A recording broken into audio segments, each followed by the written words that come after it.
Hi, this is Ms. Park, and in this video we will be graphing quadratic relations or parabolas when the equation is given in the form y equals a bracket x minus h close bracket squared plus k.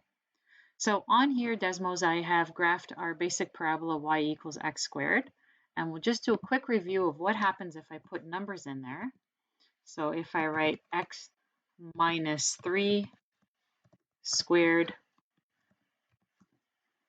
or minus 4. Okay, let's just do that. So the h and the k are transformations. So the h is 3 units to the right. So h is 3. That means we're moving 3 units to the right. K is -4. That means we are moving 4 units down. And you can see what happens. The vertex of the red one, the original one, was 0, 0.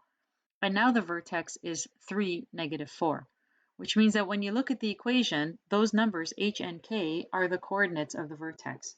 So even without graphing, I can see from the equation that of my second graph, the vertex is going to be 3, -4, just from the equation. Okay, so what happens if I add an a to all of this? Right now, the a is 1. My second graph has the same shape as my first graph. Okay, but if I put an a value in there, so actually let me just put it in here.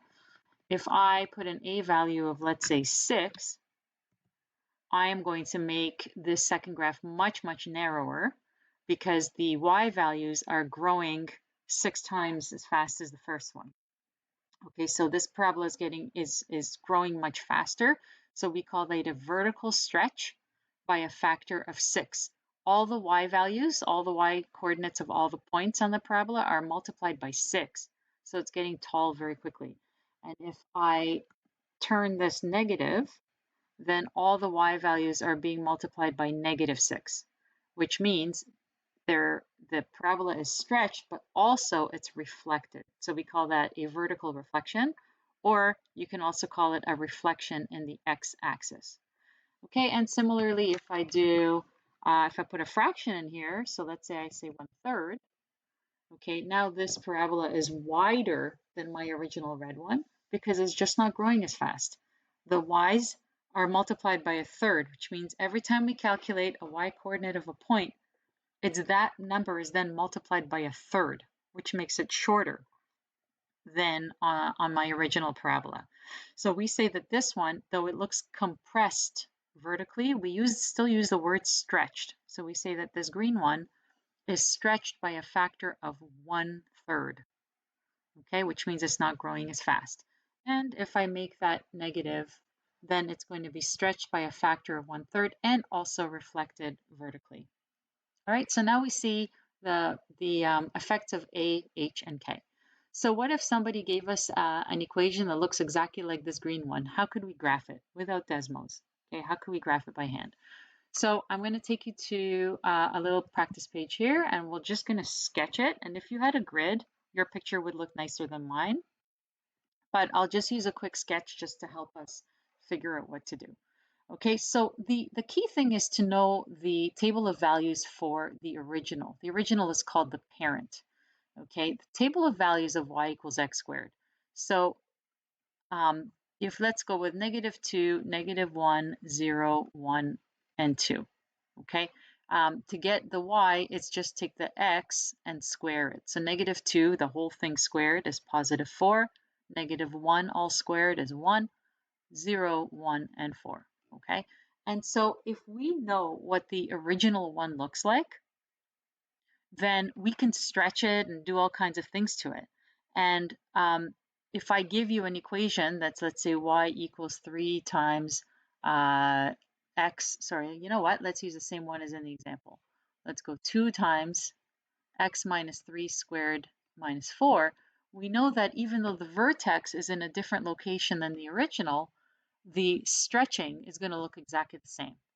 So let's start graphing this one by putting the vertex on. So number one, I'm going to place the vertex on the graph, and the vertex is going to be the h and the k. So in this case, the h is 3 and the k is -4. Okay, so I'm going to put that over there at the point 3, -4. So here's a vertex, 3, -4. Okay, so now I've got 1 point. Now, we know that this parabola looks the same as the original, it's just moved, but there is an a of 2. So I'm going to go from the vertex. So for the original, the vertex was 0, 0. Let's draw it. The original one. Okay, the vertex was 0, 0. And then we went 1 to the right and 1 up. That's the point 1, 1. And then 1 to the left and 1 up. That's the point negative 1, 1. And then we went 2 to the left, 2 to the right and 4 up. That's the point 2, 4. And then 2 to the left and 4 up. That's the point negative 2, 4. And when we connect this, we get our original. This is y equals x squared. Okay? When we draw our new one, it's the same thing, except that instead of going 1 to the right and 1 up, I have to multiply the going up by the a value. I have to multiply it by 2 because the y's are growing faster. So I'm going to go this, multiply each step of y by 2. So watch what I'm going to do. From 3, negative 4, not from 0, 0, but from 3, negative 4, I'm going to go 1 to the right and 1 up, but instead of 1 up, I got to go 2 up because there is a stretch factor of 2. So 1 to the right and 2 up. Okay, so that'll put me somewhere over here. Okay, and I'll do the same thing on the other side. And then I'm going to go, instead of 2 to the right and 4 up, I'm going to go 2 to the right and 8 up, which is going to bring me up here. And then I'm going to go 2 to the left and 8 up. So do you see what we're doing? We're making the same table of values, but we're multiplying those y's, my steps by y, by 2. So this is y equals 2, x minus 3 squared minus 4. Okay, so let's recap.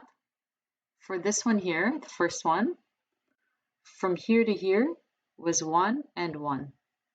And then from here to here was 2 and 4.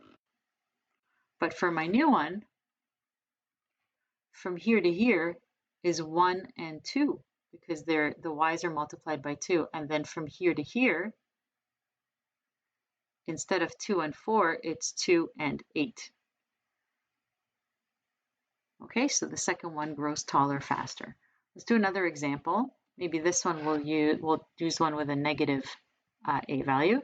So let's do example 2. This is example number 2. And we'll go y equals, and we'll take a negative number. So let's go negative 10, make it really, really stretched. Negative 10, x plus 5 squared plus, I don't know, 4.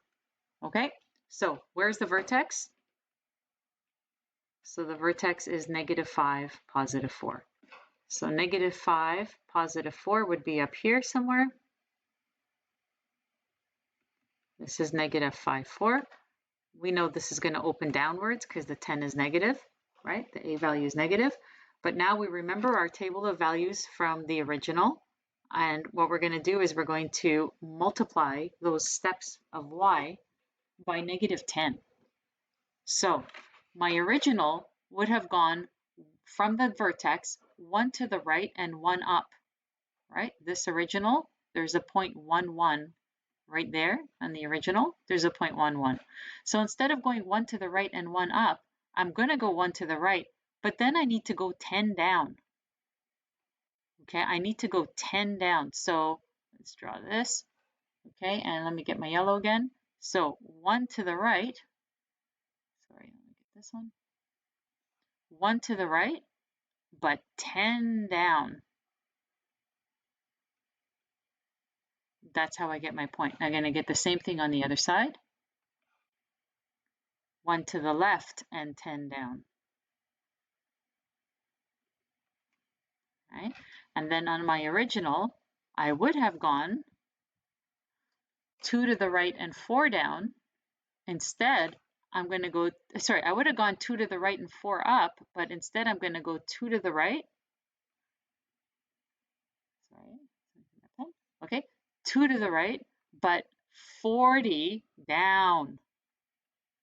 Okay, I'm taking my stepping by y, stepping in the y, and multiplying that by -10. So I'm going to go down 40, and I'm going to get this point way down there. Okay, and I'm going to do the same thing on the other side. I'm going to go 2 to the left and down 40 and get this point here. Okay, write the equation. Okay, now chances are you're not going to have numbers like with 40 because you're going to be given a grid all the time, but the beauty of doing a sketch is that we can always make up whatever numbers we want. This is really no scale.